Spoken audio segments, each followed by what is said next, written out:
You're good. Okay. Welcome once again to another episode of Fists, Kicks, and Flixx, the podcast about martial arts, movies, and life. I am one of your hosts, Eugene Plowden, and with me as always, my podcast partner, right from the country, Mike Gibbs. What's up, Mike? Hey, Mean Gene. How's it going, man? I'm cool, man. If this is your first time with us, I want you to know that we're members of the Martial Arts Inner Network. On Mondays, we got Raw with Mimi and Lump. Tuesday, CTE, Chris, Carlos, and Travis Experience. Wednesdays is us, Fists, Kicks, and Flixx with Gene and Mike. And Thursdays, you can get the inside scoop with Alex and Jeff. For more information, you can check us out on all of our social media platforms. Just look for the Martial Arts Inner Network on Facebook, Twitter, Instagram, and YouTube. Mike, it's showtime. What's up, man? What's going on, man? How you been? It's been a long time. Yeah, man. Did you have a good trip? Yeah, it was a good trip. We got wet. The weather wasn't cooperating every day, but other than that, it was a good trip. Did see some black bears. I sent you some pictures. Yeah, I saw, man. They're nothing to be messed with. No, not at all, man. Like I sent you that documentary. You said you saw it. I'd already seen that. Yeah. Yeah. No. Like, did you ever listen to the video of him being eaten? It's on YouTube. Yeah. When they ate him. Yeah. Yeah, it's crazy, man. I'm not messing with bears. No. They're not nothing to mess with. But I'm quite. Well, yeah. I saw that one video you sent me. Y'all had some firearms, so y'all were okay. All right, we were good. Cool. Yes. So sir. tonight, Mike, we are going to talk about Redbelt.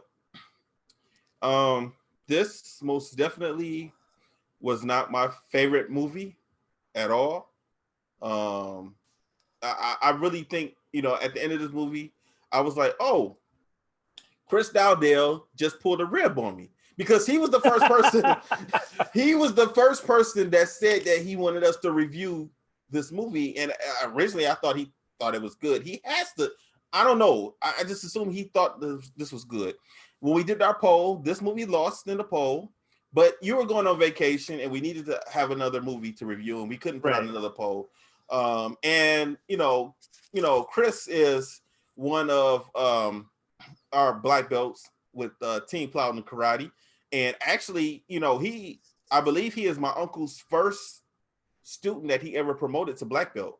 Right. So we respect the hell out of him. Yeah. So and he's known me since I was a little kid, and back when me and my uncle were getting on buses and going to when he was teaching classes at that daycare center, Chris was the person that took me and helped train me when I was 6-7 years old. So, he's like another uncle, Right. So when he said that he wanted us to review this movie, I thought, okay. But after I watched this movie, man, I was like, oh, he put a rib on me. I will never watch this movie again. Never. I just did not enjoy it, Mike. So I'm just going to say this. I think Mr. Dowdell, he has a sensitive side. I can see where he can enjoy the drama in this movie, because there was hardly any action. No fight scenes. So I could see where Dardell would actually like this. Oh my goodness.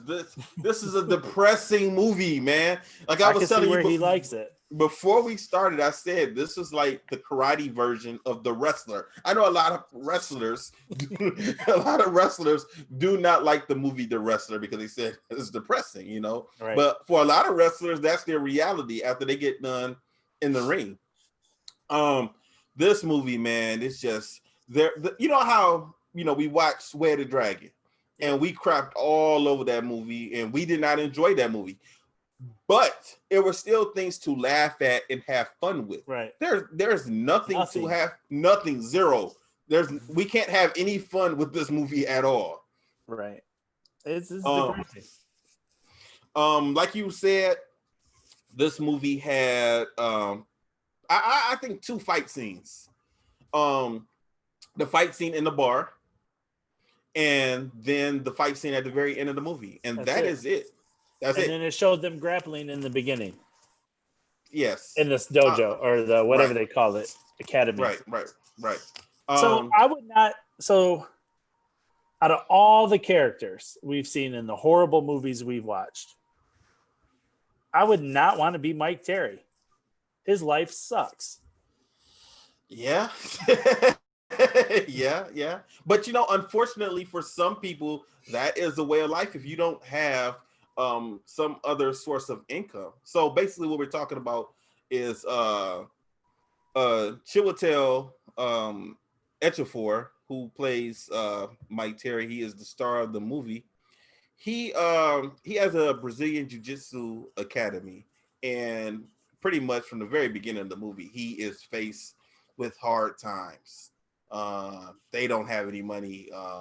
His wife tries to order some martial arts supplies, and actually she did, and the check bounced. Yep. So they owe money. They also don't have. She kept saying they don't have money for rent. Also, I don't know if they were talking about the rent for the Brazilian Jiu-Jitsu school, or they were talking about their house or apartment, or whatever they had. I didn't know. I didn't understand. I just assumed it was the academy. Okay. Mike, have you ever done jiu-jitsu? Yes, I did. Do you like it? I wrestled, so I like it. Mm-hmm. It's cool to me. Okay. I never cared about getting a black belt in there or anything. It takes like 12 years or a decade or something. Yeah. But I respect it and I like it and I get it. But part of this movie, though, he wasn't always doing jiu-jitsu. I wanted to bring that up. Part of it looked like he was doing Kali. What's that? I'm not familiar with that at all. With I never heard of it. Sticks and all that. Yeah. He was doing a lot of Kali in it. So it was kind of weird. I like jiu-jitsu. I like it a lot. I did it for about a year. You got serious into it for a minute. I forgot. Yeah. I trained in a lot of different places. I trained at Tim. The first place I actually trained at was Tim March's school in. Tim March. Yeah, I know Tim March, but he wasn't my instructor there. He was not my instructor. Oh my goodness, I'm forgetting my man's name. That was the instructor of the jiu-jitsu class. It'll come to me in 1 second. Mark Tripp. Yeah, he'll kill me too if he knew I forgot his name. But anyway, it'll come to me in a minute. And then I went to, after that, they ended up closing down, and I ended up going to Eastside Combat Club with Vance Swearden and Brendan Segan. I trained over there with them for a little bit. Then I went to that was just too far to go to Eastside Combat Club. That was like on Hall Road, way out by my old work. Yeah, they were real far. So going out there in the wintertime was just a mess. So that was like an hour from my house, 45 minutes to an hour from my house. I just couldn't keep doing that consistently. And then I ended up training with Jamel McCurry. Oh, and I like Jamel a lot. And the way that he teaches, he breaks things down, and he really has a system. Like sort of like how my uncle has it. He has his different things broken down, which is really, really easy to follow. And you drill constantly these 4 or 5 different positions and holds, and then you know how to move on from your next stripe or to your next belt or whatever. So Jamel's system was really, really good. Once again, just like Eastside Combat Club, his was in Clinton Township, and it was pretty far away to drive to in the wintertime. Plus, I was also teaching at the same time. So unless I went early in the afternoon, like I would have to stop work, go there real quick, train, and then go right back to work. And it just became a hassle. And then the last place I trained at was Mass Gym with James Lee. I went there because James reached out to me and had me come in and train with them. But then he got into some mess with his partners, and that's on YouTube. It's that's a whole. What do you mean it's on YouTube? They did interviews. James did some interviews. I don't know if they still up there. They were up there, but he was venting. They ended up keeping the name. James had that name, the MASH team forever. Yeah. Well, they ended up keeping the name. So yeah, and the gym is still called MASH Gym. Oh wow. Yeah, so they ended up going to court over that too, and they ended up getting the name. So he ended up starting another team, but he just put his name, James Lee's MASH team. So that Right. was a whole mess with that. But you know, Wow. yeah. So I like jujitsu. It was interesting. It was fun. I like rolling around with a lot of the guys. They didn't. I never really told anybody that I already had a black belt or I was a martial artist. You know, so some of them when we got to doing some MMA, I kind of surprised some of the guys just by the way I kick and the way that they Right. didn't kick. You know, so they're Right. not used to getting hit in the head with an axe kick or or spinning hook kick the way that we did it. They do it more like a wheel kick where they keep their legs straight Right. the whole time and run Telegraph it around. forever. Yeah, So let's hop into this movie, man. So, like I said, I did not enjoy this movie at all. I didn't even take notes. I texted you yesterday because I was hoping you said that you did not see the movie, and I was going to say, sweet, we can come up with something else to do for the podcast. So I didn't take no notes. And I got ready to take notes today, and I just said, you know what? I cannot watch this movie 2 or 3 more times, to take notes. I just didn't have the energy, man, and I just said, I'm just going to grab the notes that I find online. That's what I got open in front of me. Okay, so it starts off, and he is in the school. He's teaching one of his students, right? And then one of his students has I think his name is Joe, and he has Joe tied. His hands are tied, and he's trying to teach him how to get out of this position. Everything he was saying was correct, to stay calm, the move, he was trying to really force him to get it in his head. This guy, Joe, seemed like he had some other issues going on throughout the movie. He just seems like he was the type of person who didn't believe in himself. Even though he had skills, he just seems like he didn't really believe in himself. So, right. So as he's rolling around, and class is dismissed, and he wants to test for his black belts. He's a brown belt. Joe is a brown belt, and then he gives him an opportunity to roll around with one of the higher ranking students to see if he can beat him to get his black belt. And he couldn't do it. He couldn't beat him. He was, and So let me ask you this. Yeah. So if you want your black belt in jiu-jitsu, you can just ask to test for it, or is that just the movie? I don't know, man. I really don't know. I do. What I do know is I have seen people receive their next belt by like in the UFC. Yeah, UFC. I've actually seen it in jiu-jitsu tournaments also. If somebody is a blue belt and they beat someone that they probably shouldn't have beaten, they get promoted right there. They'll get a purple belt, and I'm like, wow, that's strange to me, because we have a whole ceremony and a whole test that we go through, and right. But it could be a thing that's just at the places that I've been, and that just doesn't necessarily mean that that's a universal thing, right? So, but I don't know. But in his case, he offered him a chance to, test for his black belt right there, and he didn't do it, and he was kind of beat up about it. He was disappointed. So he goes to change his clothes. And eventually, we see outside driving.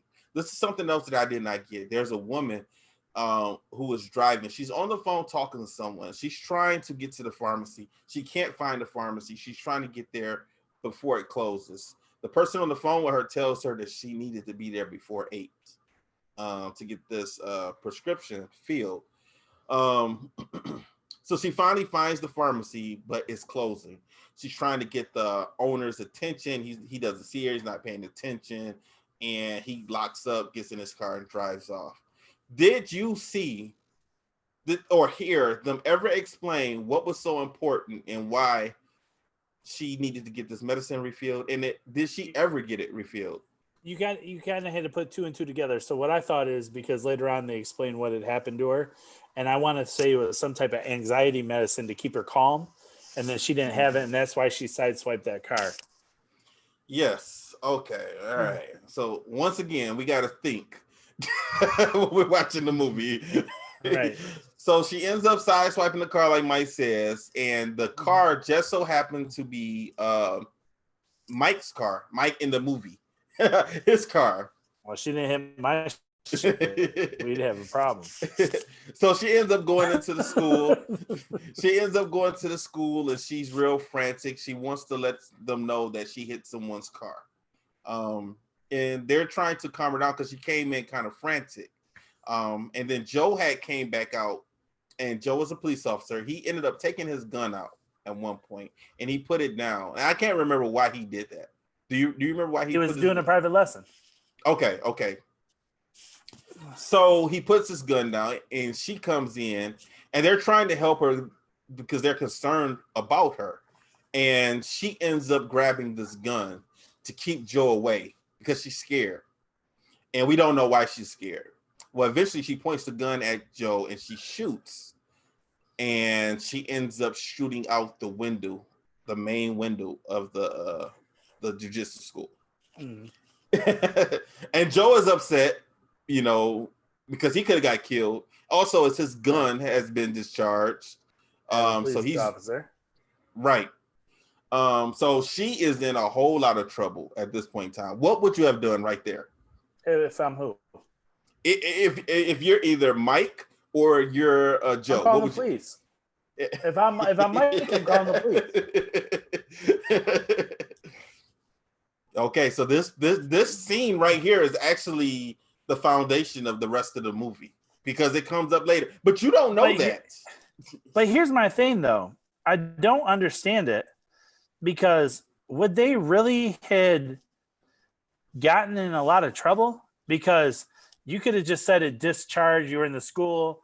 She thought it was the fake gun, and she discharged a real gun by accident. Now, I don't know if a law enforcement officer could get in trouble for having their gun out like that. I don't know. I don't know police procedures. So if anyone that's listening, they know police procedures, please comment. Because I have no idea. Because Joe didn't want her to get in trouble. He did not want her to go to jail. So he just said to Mike that something flew in and broke the window. He was not going to, turn her in. He wasn't going to notify the authorities. And he pretty much just walked out and left after that. This is another thing with her. She was in the back of the academy, and she's back there talking to Mike's wife, and she's trying to calm her down. But I didn't understand what was going on in this part too, because I was trying to listen to what she was saying. It was not making sense what she was saying to me, Anyway, she's gone. But we're gonna move on from her in that scene. So now Mike and his wife are talking, and she is saying that they need money. So Mike's wife wanted. Let me get her name for a second. Let's see. Sandra. Fine Brazilian lady. Yeah, she was. Her name was Sandra. Sandra. Now she has a business also. And she had some type of fabric business where she has family in Brazil and they make a particular fabric. And I guess she makes clothes, so she's a fashion designer. So she's telling Mike that we need money, and she wanted him to go to her brother and ask him if they can borrow some money. And Mike didn't really no, he didn't really want to go out like that. No, he didn't. But he did tell her that he would go. He told his wife that he would go. And he goes to this bar and he talks to his brother-in-law. Now at this bar, he talks to the bartender. And he asked the bartender if Joe still works there. Joe the cop who's in his martial arts class. Mm-hmm. Why was that? Why would he do that? What does that have to do with anything? Well, we learn later why. No, I didn't. Because because Mike. So what? See, you didn't really pay attention. He was. I was like Mike, this. I was looking at the movie like, what? So Mike, it really don't make sense the whole movie until the end. Kind of. It's even hard to even do. It's hard to walk through this movie. So it is. But what had happened? Because you almost have to go from the back to the front. you know. So Mike had got Joe the job at the bar. So the Oh, people okay. were stiffing Joe No, I knew the that. money. Right, I So knew that. Mike, yeah. Okay. But he had quit, and Mike kind of got that vibe that he had quit. So he went to just go see if he was still working there. And then he confronts him later and he finds out why he had quit. And it was because Mike's boys had started stiffening. Yeah, but why? That's stupid. Like who would stiff a cop? Good point. That's not gonna happen. If anything, if you have an establishment and you have an off-duty police officer working at your establishment, you're going to take care of that officer. You're going to make sure that he's good. Right. You're gonna make, you know what I'm saying, at all times. Like that's not gonna happen. Like I remember them saying like they didn't pay him. Like what? Who? So he quit. Like that.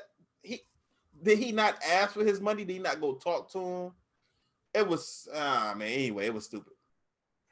So anyway, he goes back and he talks to them and he's asking them why, Joe quit, why Joe wasn't there anymore. And then he sees that his brother-in-law and some friends, they have a fight tournament coming up. And they're trying to get Mike to fight, but Mike does not believe in Mike does not believe in competing. I hate that type of thinking when it comes to martial arts, man. Because honestly, if you don't do any type of competition, unless you're a street person, there are going to be you probably can count on one hand the amount of times you're going to have a physical altercation, unless you're consistently in the streets. Right. So when else besides in the training area are you going to practice the things that you learn? You're not. And in a situation like jiu-jitsu, I don't know about you, Mike, but I have never been in a club or a bar, a fight breaks out, and somebody does jiu-jitsu. I've never seen it. I've never seen somebody slip on some Hennessy and fall down to the ground and grab somebody and take them down. And, I can't either. And try and do a Kimura. That's like, it's not going to happen. No, because my boys are going to stomp you. Exactly. That's my whole point about jiu-jitsu. That'd be like us somewhere and somebody takes Travis down. We're going to stomp the shit exactly. stuff out of them. Exactly. You're going to football punt them. It's over. Yeah. Mike, you can be yourself. We not on you Facebook. We on YouTube. It's all good. you can be yourself. You can be yourself. You don't have to. We would stomp the fuck out of them. There you go.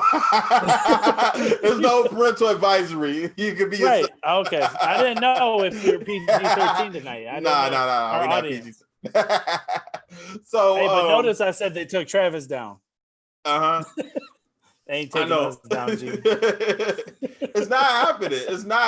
And like you said, you're going to have a whole bunch of Timberlands on your head and some Air Force Ones or whatever people are wearing, and you're going to get stomped out.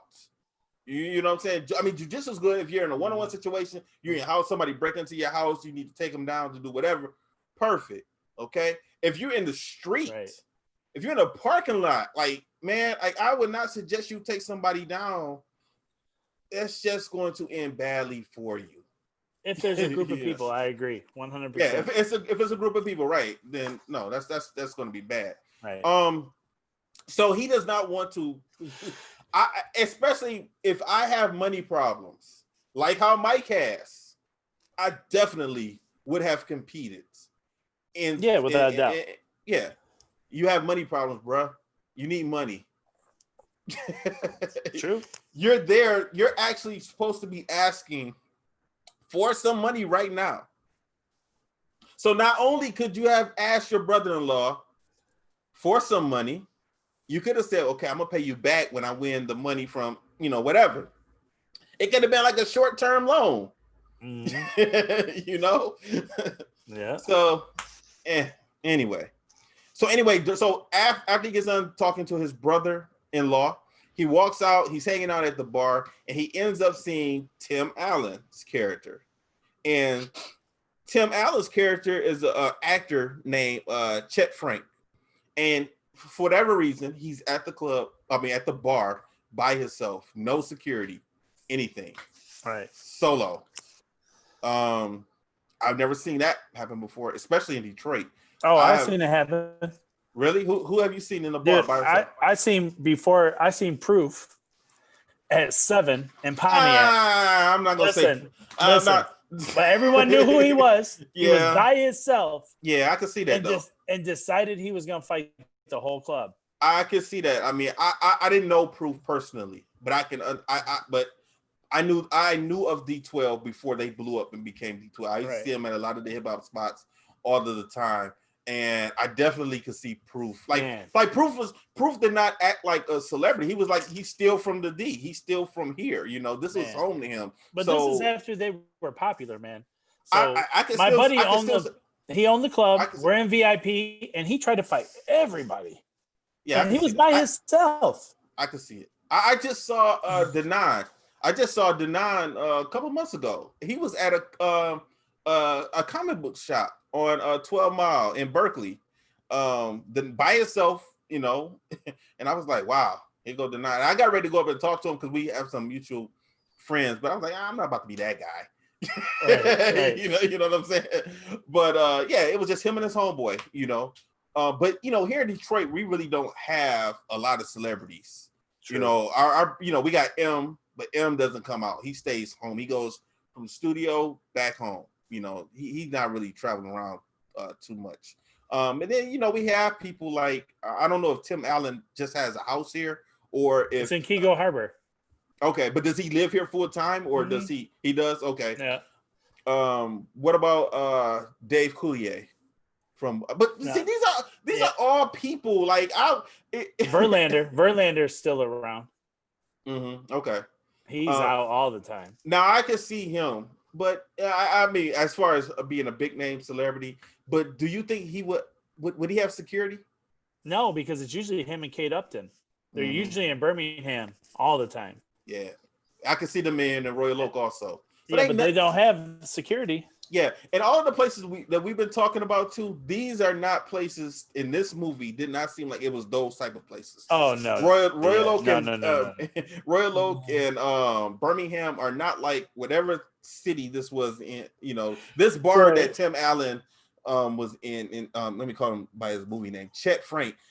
This seems like a rough bar. Like he had no business being there, and a lot of people in the movie were asking him, like, "What are you doing here? How come you don't have security?" This, that, and other. And he wanted just to be left alone and just have a drink. It seemed like something was bothering him, but of course, this movie doesn't explain what he was doing there, what was wrong with him. Unless I missed it. Like I said, I only seen this movie one time. So he's starting to get harassed at this point by the people in the bar. And then that's when Mike steps in and protects him and takes out a lot of those guys who were messing with him. So here's a fight scene. But he wasn't doing a lot of jiu-jitsu, like, you know, he wasn't doing the grappling on the ground, I should say. He wasn't doing that. So he ends up taking out these guys. It was a few of them, maybe about 4 or 5 guys he ends up taking out. And then he sits down. That's why I was saying he was doing a lot of Kali. Okay. And he ends up talking to him and asking him what was he doing by himself without security. And once again, I don't think he ended up getting any answers. And then that's pretty much it for that scene. The next day, Mike ends up receiving an invitation in the mail, and it's from Chet and a watch. And we find out that it's an expensive watch. And it's basically from Chet Frank thanking him for intervening last night and saving him. And I think he was set up from the get. Don't you, Gene? I don't know, man. I really don't know. Because everything this fucking movie was just so fucking weird, man. If you sit back and look at it, because what happens later on when we get there, man, it just, I don't know, it just got weird. It just got strange. You could be right, Mike. You could be right because everything goes left really, really quickly. So Mike,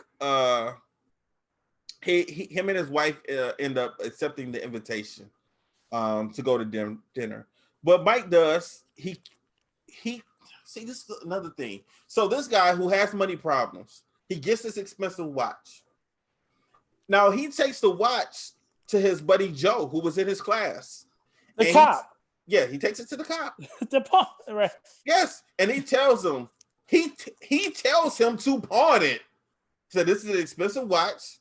Pawn it, get some money, because I know that you weren't getting paid for, working security at the club.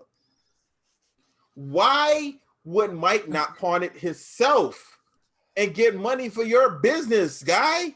You're broke. At least, right. And if you feel that bad, just split some. Yeah, it makes no sense. None. So at this point, I was starting to get frustrated, as you guys can possibly tell by listening to me, because shit just not adding up. It's just not making real world. Right. Real. It's just not being realistic. Hell. All right, let's move on, man. So they ended up going to dinner with going over to Chet's house, and they hit it off. It seemed like they were having a good time, right, talking to Chet. And then Chet's wife also did something in fashion. So his wife Sandra, Mike's wife Sandra, and Chet's wife really, really started hitting it off. But I didn't remember. Let me check to see if these notes, if it says what he did. It doesn't. Well, what she did. Her name was Zena. It don't really say. No, but she all it really says that she wants to do some business with Sandra, right? Because she finds out. Because actually, you know what?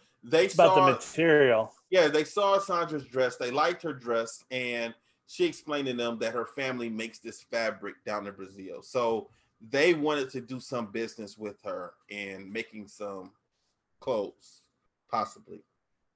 And also at this dinner, Mike is talking to them about this fighting system that he invented, which is just asinine to me. Because honestly, because this guy, Mike, was against competition. What was the purpose of creating this fighting system? So you have I think 3 marbles, 2 are white and 1 is black. Yeah. Okay. So you have 2 competitors reach in and grab a marble. If you're white marble, you're okay. If you end up getting the black marble, that means that you have to compete with some type of handicap, like where your arm is tied to your body or something like that, or both of your arms could be tied to your body. Hey, come on. What was the purpose of that? What was the purpose of creating this system if you don't like competition? I don't know.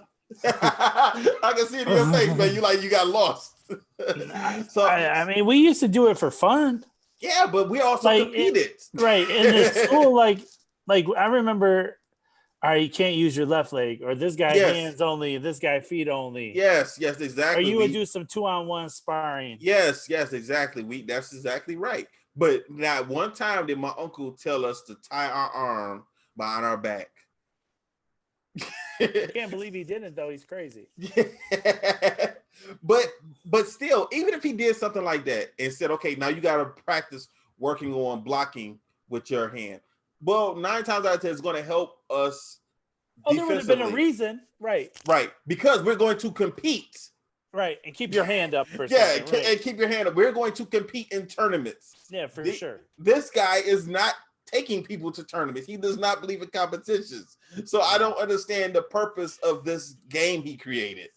Anyway, he tells these people at this dinner, they become impressed with it. So now these people are also interested in working with Mike a little bit. Chet says that as you guys say, I'm just fast forwarding right through this damn movie. So Chet said that he had to go to bed. He has to get up early because he has to do some shooting for a movie. So they're getting ready to leave. Everyone is excited. Chet wants Mike to come to the movie sets the next day. I guess he just wanted. I didn't understand what was the purpose of asking him to come, because they never said what you're going to do there. They just said, just come to the movie set. And so the wife is excited because she possibly has a business partner, and Mike is intrigued. Just by working with Chet and his new friends.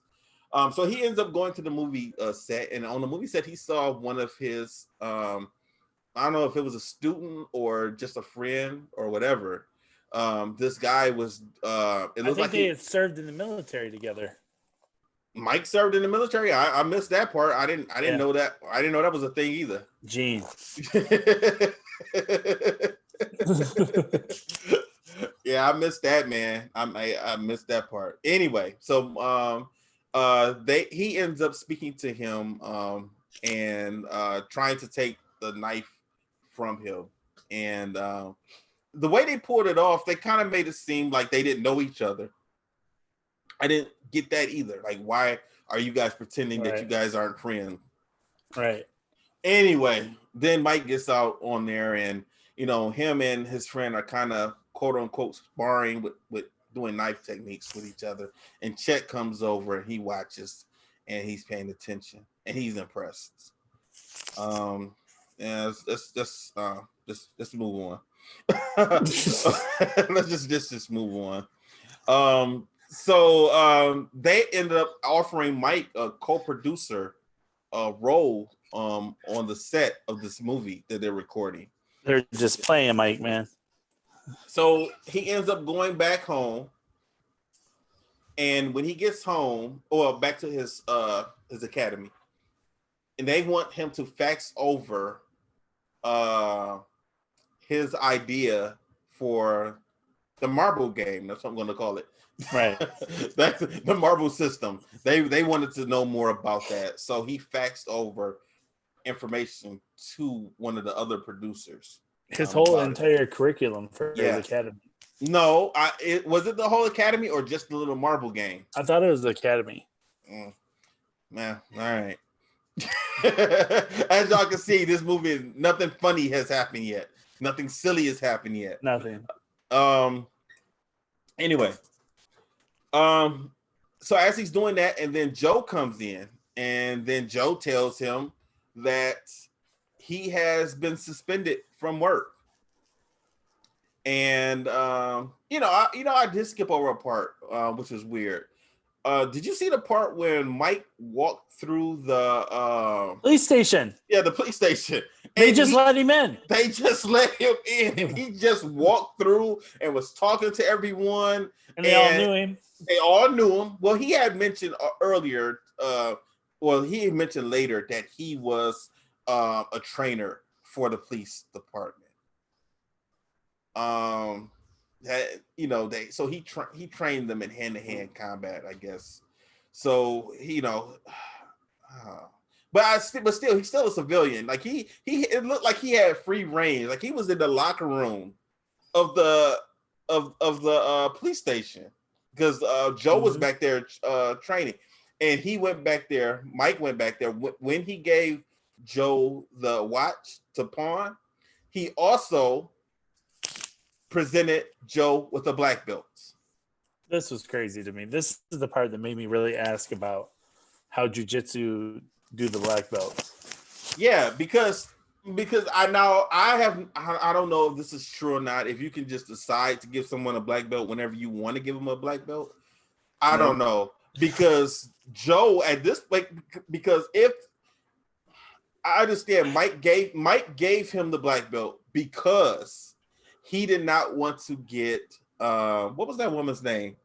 Laura. Laura or Lori? I can't remember. Laura. So because Joe did not want to turn Laura into the police station or turn her into the police, he felt that was honorable and felt Joe deserved the black belt. I took her ass right into the police station.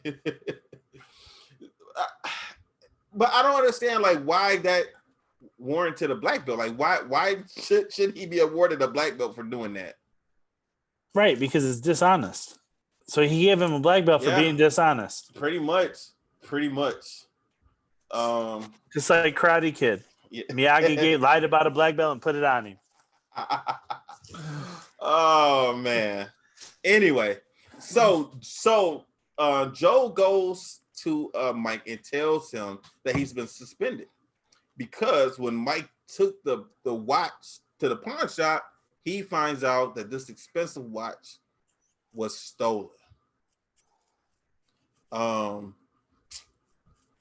That was wasn't it estimated? I think they said that 20,000. 20,000, yeah. So how do you steal a $20,000 watch? I mean, like wow, like that had to have been a presidential Rolex. This watch supposedly came from Chet. Like, why would Chet steal a watch? Who he would steal it from?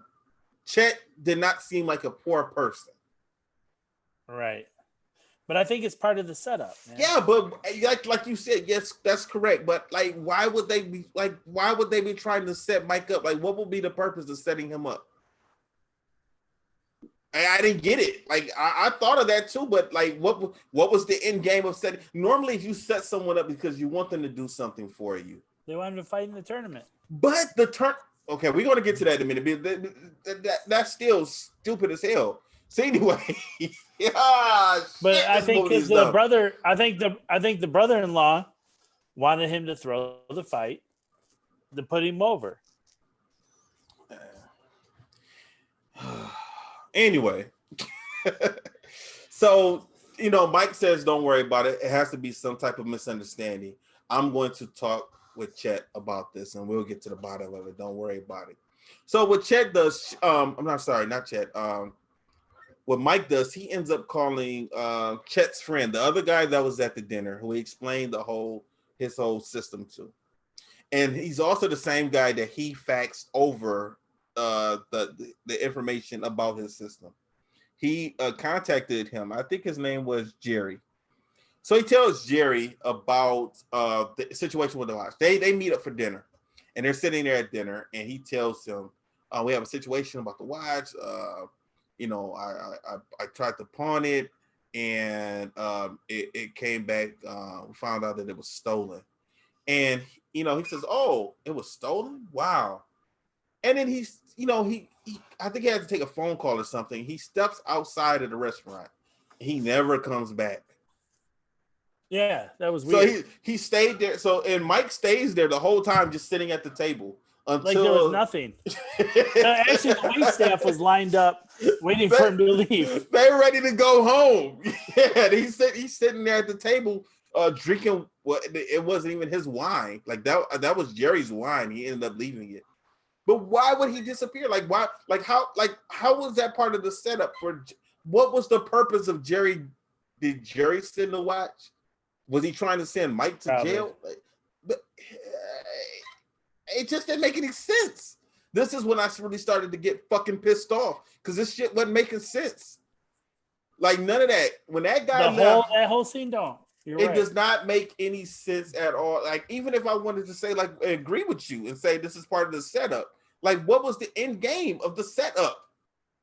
Like it made no sense. It has to be to get him in that tournament. But I would agree with you if we get to the tournament in a minute. We get to the tournament shortly because I'm ready to be done with this goddamn movie. Okay. So he ends up walking away. He ends up leaving. He leaves. I don't even remember what happened next. Let me look at these notes here. So far, I barely had to look at these notes. A lot of this is off the top of my head. This movie's 12 years old. Did you know that? Yeah, you know what? I thought that I saw this movie before because I remember. Yeah. I remember. Maybe I don't know if there's another movie out there called Redbelt. I don't know. I thought that I saw this movie.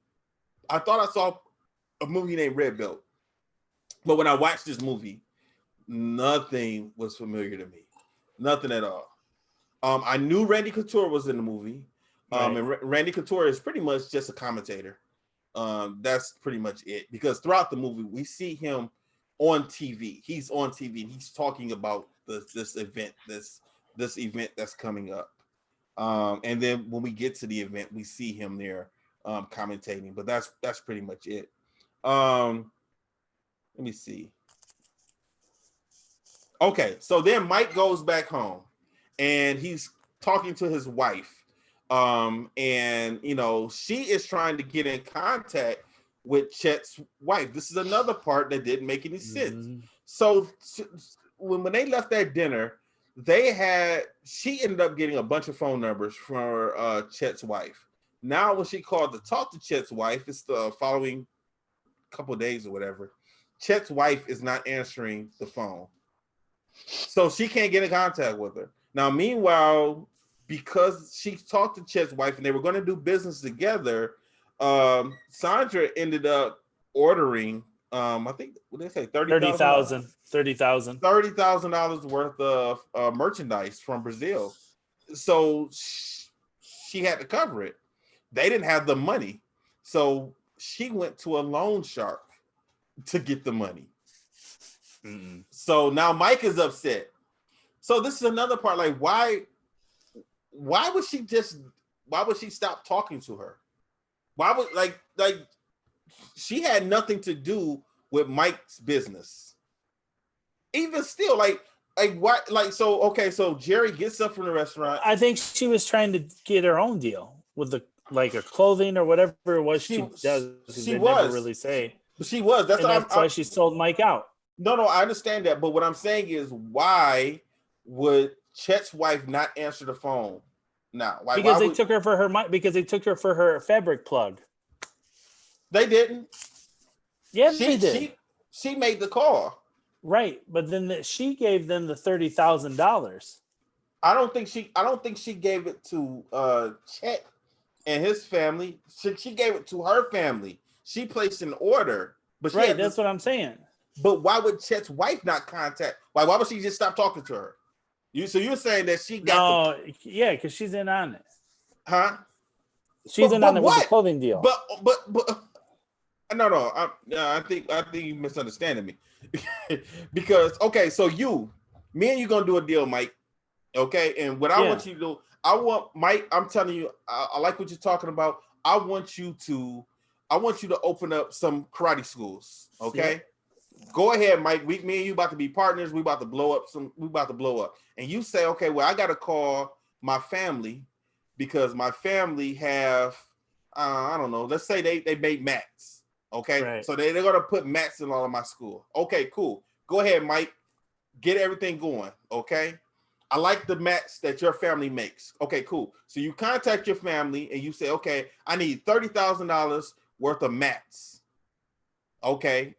For all of my karate schools I'm about to open up. I see what you're saying, yeah. So then you call me to let me know what's going on your end, and I just don't answer the phone no more. You don't hear from me no more. That's weird. Like, why? Like, what does that have? Weird. I get it. That has nothing to do with whatever was going on with Mike. That I don't understand. Like, I'm missing it.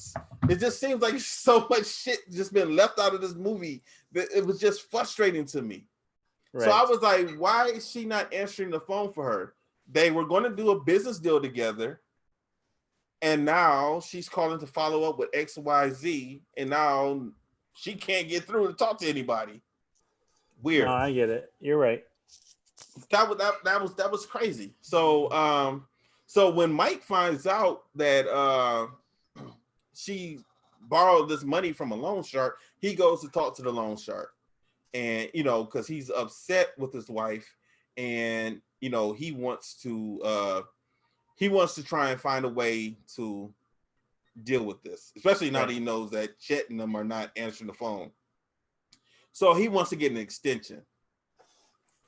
So then he sees on the TV screen, he sees the tournament, that the event is coming up, and as he's listening, he finds out that the event is actually his system. Now, Mike. With the marbles. Mike, we knew from the beginning of this movie this event was going on. We saw Randy Couture earlier in the movie. When we also saw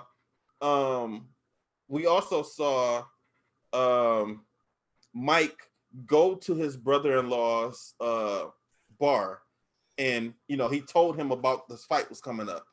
Now all of a sudden the rules for the fight have changed because the event was already going on. So now that these guys have his system, the event's changing.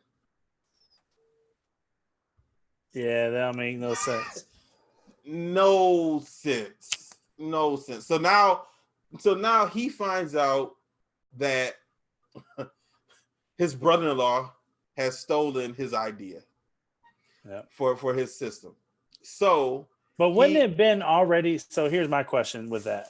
Wouldn't it already been his brother-in-law's system because they learned from the same master? Yeah. So why did he need to steal it? That didn't make no sense to me. None of this makes sense. None of it. Zero. And as time is going on, I'm like, I'm wasting my time watching this damn movie. If you guys watch it, watch it I don't know why you will watch it. After listening to us, I really don't know why you will watch it. Maybe it's just your curiosity. You want to see how stupid this fucking movie is. Right. Okay. So he ends up getting Laura. Now Laura is the woman at the very beginning of the movie who shot out the window. Well, Laura has decided that she wanted to do some training. So eventually she ends up coming back to Mike and talking. And, she's a little bit nervous about, taking classes, and he kind of calms her down to letting her know it'll be okay. So something happened to Laura that we find out. I was barely paying attention. What happened? Was she raped? She had been raped and assaulted. Okay, so she had been assaulted. So anytime someone comes closer to her, she gets worried, she gets scared, she has anxiety, and that's why she grabbed the gun, and that's why she shot it at Joe at the beginning of the movie. But Mike was, letting her know that it's going to be okay, and pretty much, I'm going to help you through this problem, and we're going to help, get over it. So we find out that Laura is an attorney, and Laura also paid for the window to get fixed. Right. Now, to go back earlier in the movie, Mike and his wife were talking about the window, how they were going to fix it. And Mike was nonchalant. He didn't seem like it was that big of a deal. He didn't seem like he was really worried about getting his window fixed. His wife was more concerned about getting the window fixed than he was. He made, he was just like, well, we got insurance will fix it. There it is. So he said, we'll just tell them that something blew in and knocked out the window, and boom, we'll get the money to fix it. Well, his wife tells him, did you read the policy? That's going to be considered an act of God. And an act of God is not covered in the policy. Right. So it's not going to be covered by insurance. So she was pissed. Right. And she was also saying that she needed money for her business also. Did you hear her say if she was going to take any of the money from her business and put it into getting the window fixed? She had always complained about that she couldn't get her business taken off or invest back into her business because all the money she was making from her business, she was putting back into the academy. So I assume she was the one that was going to have to pay for it. Yeah.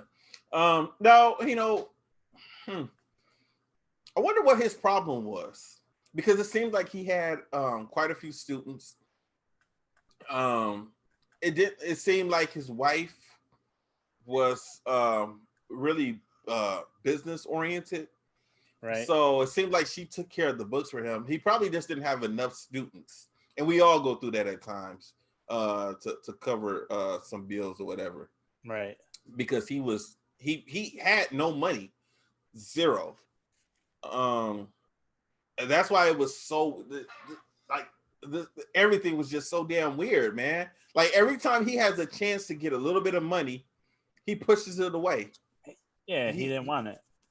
He didn't want it. So he doesn't want to compete. He doesn't want money. But mind you, you are almost living in poverty, and your wife is about to leave you because of it. Because her business is trying to thrive. Right. Yours isn't. He seemed like the type of person that would have said, "Well, you know what? I don't believe in marketing my Brazilian jiu-jitsu school. If students they find me, and they will come to me." That's what it kind of seemed like, the type of person that he would have been, you know. Now, so he gets Laura, and she's going to be his attorney. She goes to the office with the people who are promoting this fight, and she's telling them that you guys have stolen his idea.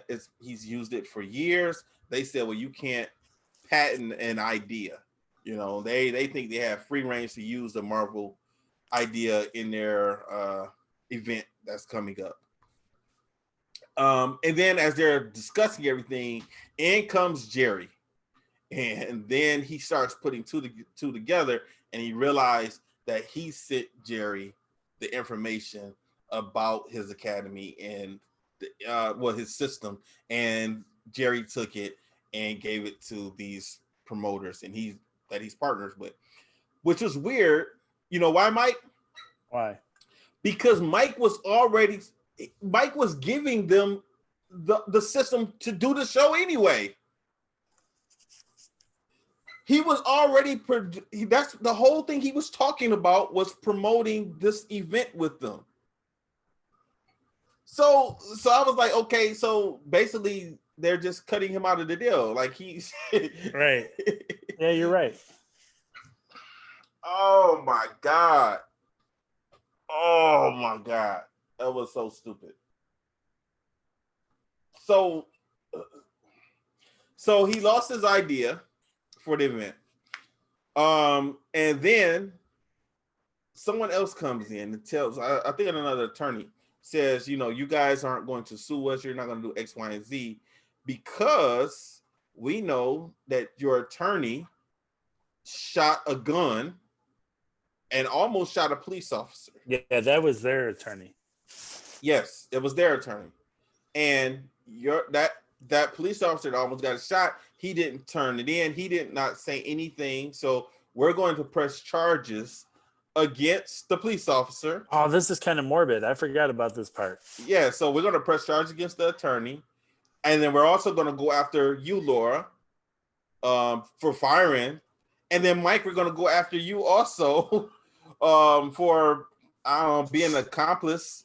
And then also, you know, stealing Chet's watch. I think they said that they were going to say that he stole Chet's watch and tried to pawn it. So everything, right. He's in a messed up situation right here. No way out of it. So then, you know, he goes over to talk to Joe about it. He goes to go see Joe, find out Joe has blown his brains out at home. He's dead. He's gone. You know, his family is there. His wife is hysterical and she's crying. And she's blaming Mike. Yeah, she's blaming Mike for everything that happened to Joe. And you know, Mike is feeling bad. So now Mike is wondering, like, damn, well, how did they find out all of this information? Right. Let's wrap this shit up. So then for real, man. It's horrible. So then Mike decides that he's gonna go ahead and compete in the event. And he has a match. And it didn't look like it was set like a tournament, like brackets. It looks like you just go. It looked like it was like almost like how Jesse's event was, where it's just two fighters are going to fight each other, and then that's it. And the winner gets $50,000. You know. So there's a big card, and they wanted him to fight on the undercard anyway. So, and this is the same event that he just got screwed out of. This is his systems event. He decided to go fight in this event. And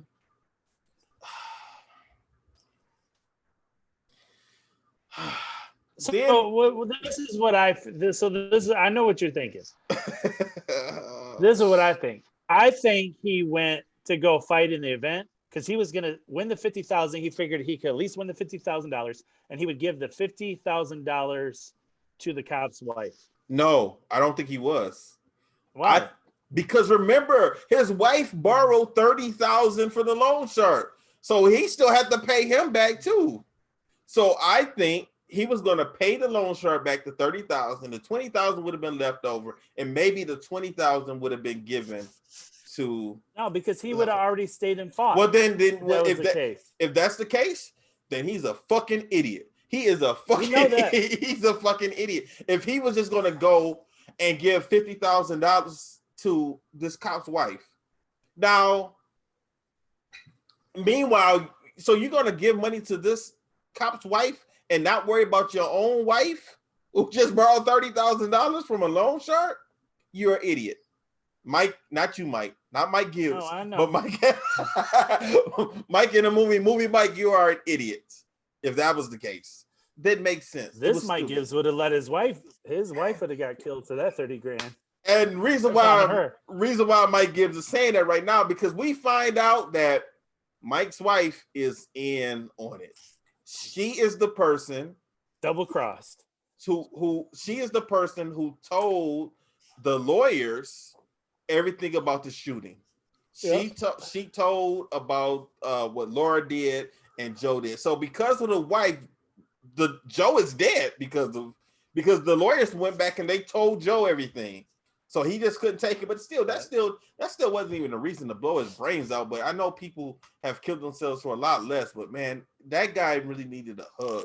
He needed to talk to somebody or something because he was estranged from the beginning, though. Yeah, he was. He was estranged from the very, very beginning. And I thought they would have got into like some conversation saying what was wrong. Anything. There's just so much of this movie that's just nothing. There's just no information.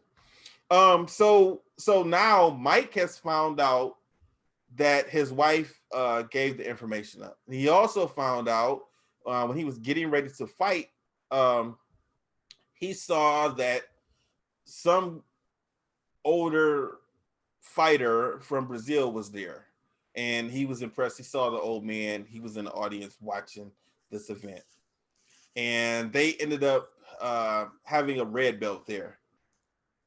Was the old man presented a red belt? No, the old man is their instructor. Okay. That's why he got mad. He got mad that the brother-in-law brought him to the event. And he was like, I'm basically just manipulating him. Yeah. It didn't seem like he knew him when he saw him. Like, if I saw my instructor, I would have went and spoke like, hey, how you doing, sir? Or something. I didn't know if it was something like, if it was someone who trains in the Gracie system, and then, you know, they go to a jiu-jitsu tournament and they see Royce Gracie at the events. And even though he is the father, well, he is one of the main people of the Gracie jiu-jitsu system, he technically wasn't, you know, directly one of his students. You know, he was one of his students from someone else. I don't know. I'm just making stuff up on the top of my head because this movie didn't fucking explain it. So, but anyway, he saw him. He was happy he saw him, and he looked mesmerized when he saw him. But anyway, he ends up going back and he ends up talking. I can't even remember why he went back to the back to talk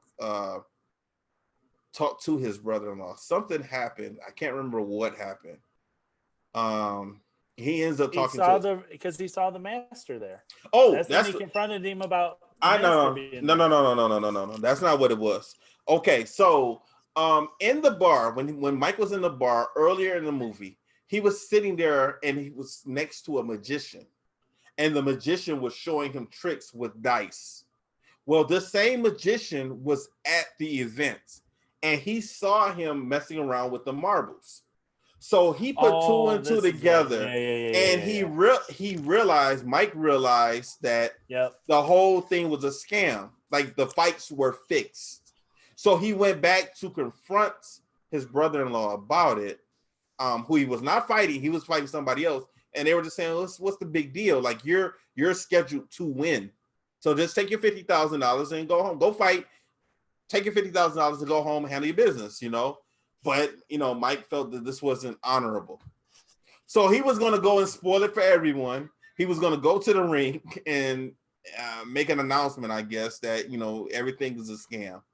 And as he's making his way, they're trying to stop him. He's beating people up. And then eventually his brother-in-law comes out. Him and his brother-in-law have a fight. It looks like Mike is about to pass out. He finds a way to flip over and take his brother-in-law out. He finally gets, and everybody, so they're not in the ring fighting. They're like in a hallway leading to the ring. Yeah. So everyone still turns and looks at them. And I guess some of the cameras turn and look at them. So everyone in the arena are watching them fight. Hold on. Okay. So this is for Jeff Doss. They're in the gorilla position. That's where they're at. Okay, so for those of you who don't know anything about wrestling, that's the inside joke for wrestling. Okay. All right, Jeff. Thank you. They're in the gorilla position. Okay. So they come out, they fight, everybody watches them. He takes his brother-in-law down, and then he makes his way to center stage. And then the old man happens to get to the ring also. And for whatever reason, the old man gives him a red belt. Master. And that's the end of the fucking movie, people. Nothing got resolved. Joe is still dead. Joe's wife has nothing, and she says that. I think she even says that the life insurance policy is not going to pay for it. Yeah, right. Won't be paid because he committed suicide. Laura, who borrowed the 30. Well, you know what? Laura was in it with Chet. Now we saw Chet very briefly at the event. That's when Mike found out that his wife was in on it. He saw Laura and he saw not Laura, Sandra. I think that was her name. He saw Sandra with Chet's wife and Chet talking. So, you know, I guess I don't know. We still don't know what was the problem with Chet's wife and Sandra and how they resolved, how she got in contact with them. Right. We don't know anything. We never find out anything. At no point in this movie did they even did they make it seem like Mike was even trying to get his red belt. It didn't even seem like that was a thought of his. Right. But for some reason he gets presented with the red belt. Now, why was he presented with the red belt? All that Master saw was him, you know, doing a couple moves, and then that's it. Other student, right? But that doesn't mean because he's trying to do the right thing and tell them that it was fixed. I don't know. But the old man didn't know that. The old man knows nothing. All he knows is that there was an altercation. It was a fight in the gorilla position, like Jeff said, and that's all. I said that for Jeff. Oh, my bad. I thought Jeff. No, I'm saying it for Jeff. So when okay. I thought you was reading. I thought Jeff jumped in the comments. Okay. No. That's funny. Okay. So yeah, they never explained nothing, none of it. So you know, Mike's still broke. He still has no money. All he got is a red belt. Like you can't eat a red belt. And Laura. He probably got Laura. We don't even know if Laura's married or not, because remember she was talking to someone at the beginning of the movie saying you said I have to be there by 8:00. So we don't know. I don't know, man. It was a waste of time. This movie gets an F- from me. I will probably never watch this movie again. Like, you know, it's messed up. Like right now, I don't want to watch the movie again, but I'm curious to find out. Like, what did I miss? What am I not understanding? Like, I don't like not knowing, like, what the fuck was going on. So that's the end of Redbelt. We will not. Goodness. That's it. I had nothing else to say about the movie. Me either. We need to talk to Dowdell. Yeah, I'm gonna send him a message, man. I'm gonna ask him, like, what was the point? Like, did you want us to crap on the movie? Is that what you were trying to get at? He'll have some reason. I don't know. Let's move on. Let's talk about something else, man. Because that was depressing. That whole movie was depressing. It was nothing but nothing but bad stuff after bad stuff after bad stuff, and even at the end of the movie, it was just nothing. Yeah. Anyway, let's move on. Real quickly, I just want to talk about a couple of other things before we ended up wrap it up. Did you watch any of the UFC this weekend? I was traveling, man. I didn't see anything. I didn't even have cell phone reception, man. Okay. I saw Daniel Cormier, and I saw him fight Stipe, and he lost and he retired. Do you consider Daniel Cormier to? He made a comment saying the winner of this fight should be considered the GOAT. No way. And yeah, he did. And I do not agree with that at all. Not at all. What I'll say is Daniel Cormier was a great wrestler. Yeah, I agree with that. I think he was a better wrestler than MMA competitor. You know what, man? I was never on his train because, like, to me, like, he never fought against, like.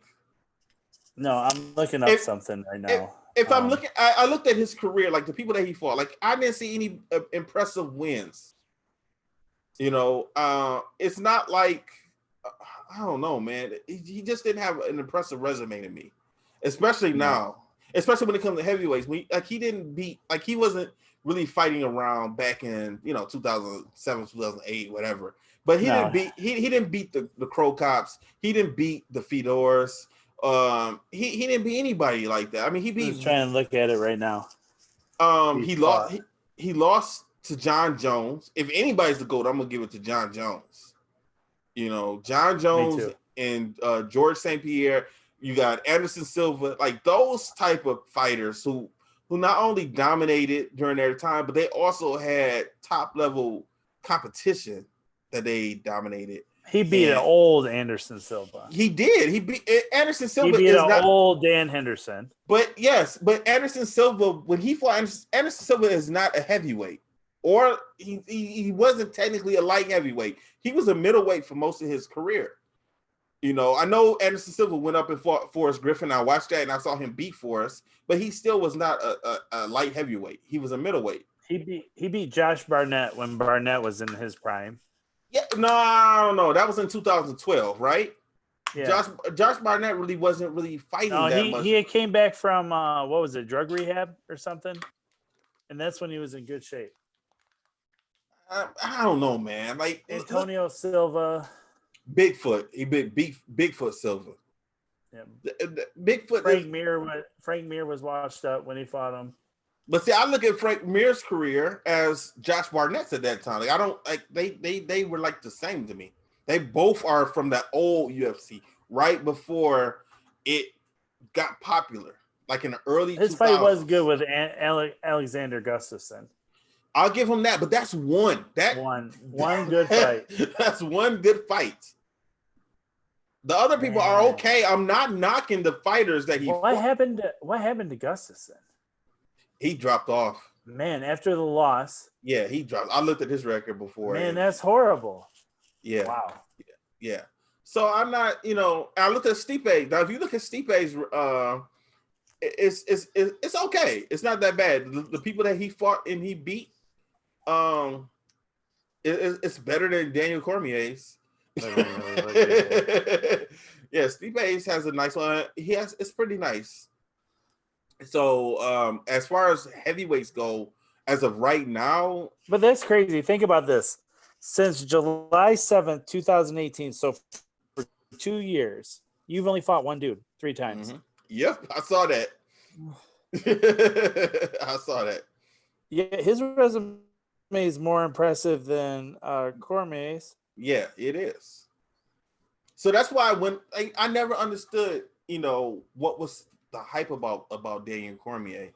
He was a good fighter, but I just didn't see, like, he didn't get it seemed like he got a lot more than what he should have gotten. Right. But then again, that's how the UFC is. They have their people who they want to promote and they want to hype up and they push. Like Amanda Nunes, they have not they have not pushed Amanda Nunes the way they pushed Ronda Rousey. Right.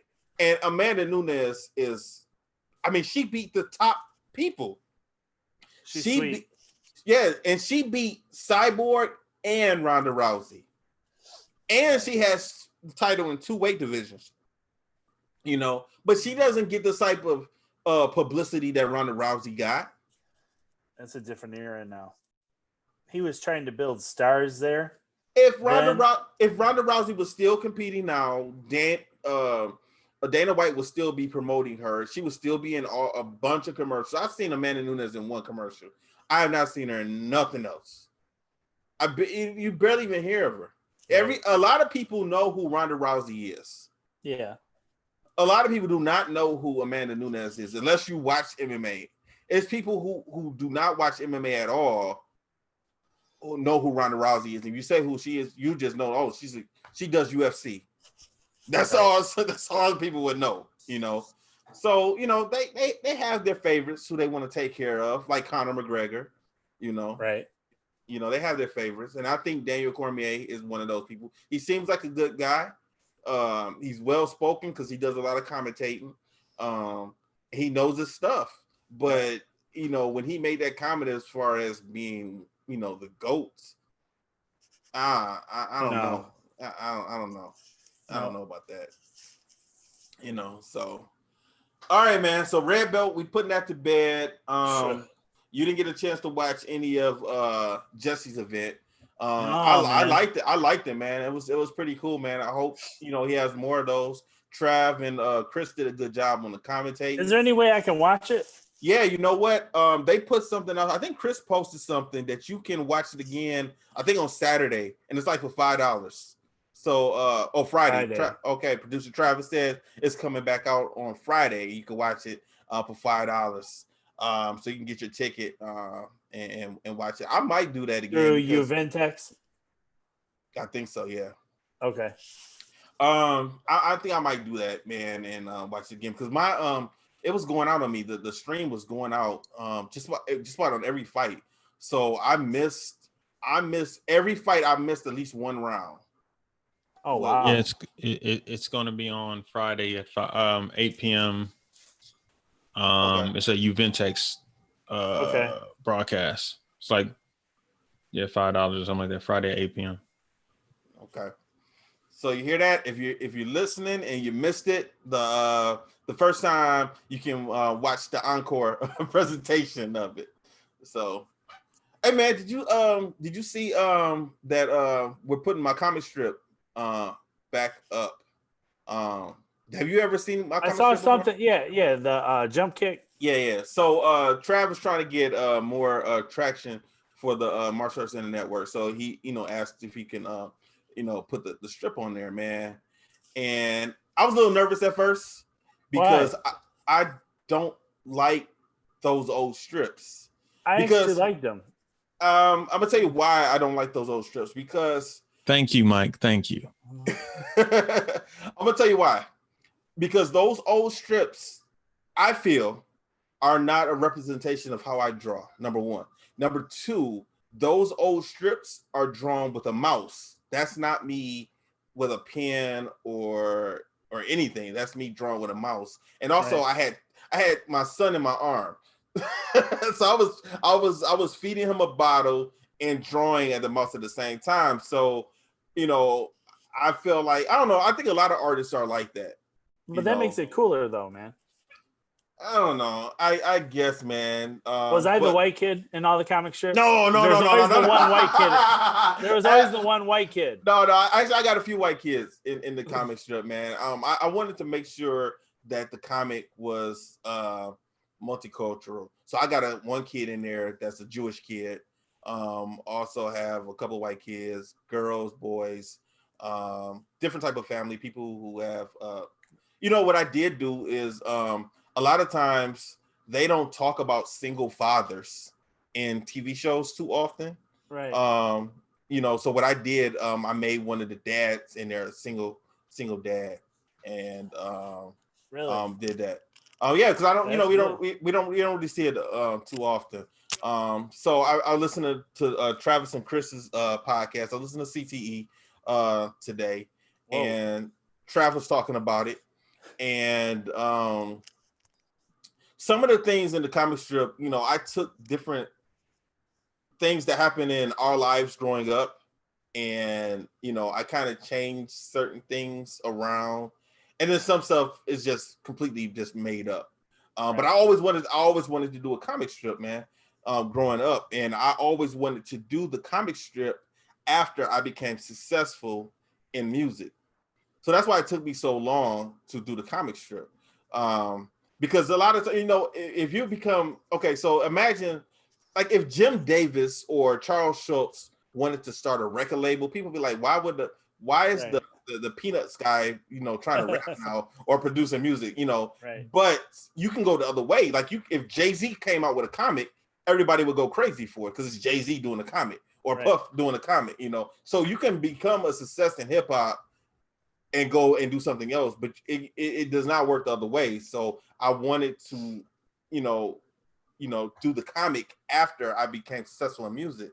But when I noticed that I was quitting music and I wasn't going to do that anymore, that's when I decided to do the comic. And originally the comic wasn't, you know, what it is now. It was right. It was something totally different. I always enjoyed it though, man. I always thought it was cool you did it. I remember you had the paraffin, the all the yeah. So I had to get some new equipment for it also to make it a little bit easier for me when I produce it. So I just got a new iPad so I can draw directly on it without drawing with a mouse or anything like that.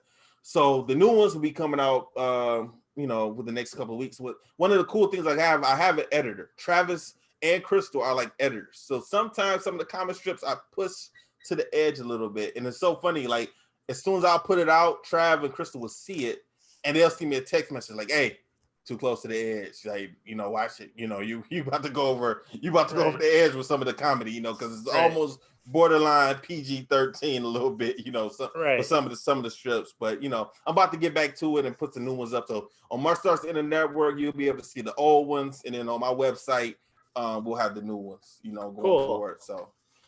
All right, man. We've been talking enough. What we gonna do next week? What we watching, man? You pick. You want to do something cigar? You want to do a cigar movie? You ready for that? Above the Law. You want to do that? Yeah.